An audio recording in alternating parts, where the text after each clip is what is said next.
Je m'appelle Kevin, je suis consultant au sein du cabinet Linker depuis 1 an et demi.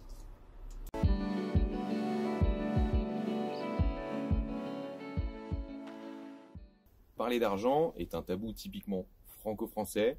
Pourtant, vous connaissez tous l'adage que tout travail mérite rémunération. Alors, quand aborder la question de la rémunération? Il faut savoir que les process de recrutement se passent généralement en plusieurs étapes. Si possible, il est donc préférable d'éviter d'évoquer le sujet de la rémunération au premier entretien. Rendez-vous d'abord désirable par votre personnalité, vos atouts, votre motivation et votre force de conviction.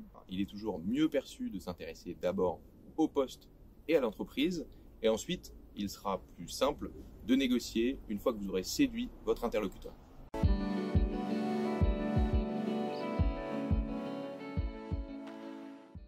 Il est important de vous renseigner sur les salaires du marché à poste équivalent. Il est de nos jours assez facile de trouver ces informations. Elles sont capitales pour évaluer vos prétentions et ne pas risquer de négocier votre salaire en dessous ou au-dessus des prix du marché.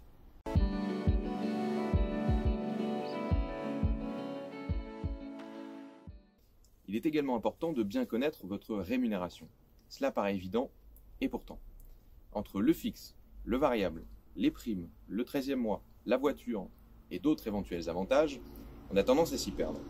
Essayez d'être précis et surtout ne gonflez pas votre salaire, tout peut se vérifier.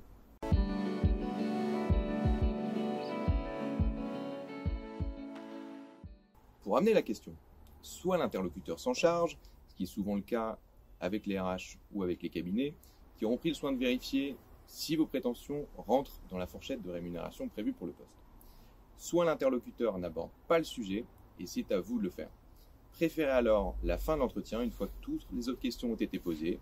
Utilisez une question ouverte pour éviter de braquer votre interlocuteur. Par exemple, avez-vous une idée de la rémunération prévue pour ce poste ?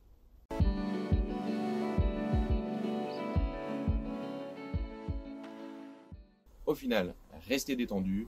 Personne n'ignore que malgré vos motivations et votre passion, vous travaillez également pour la rémunération.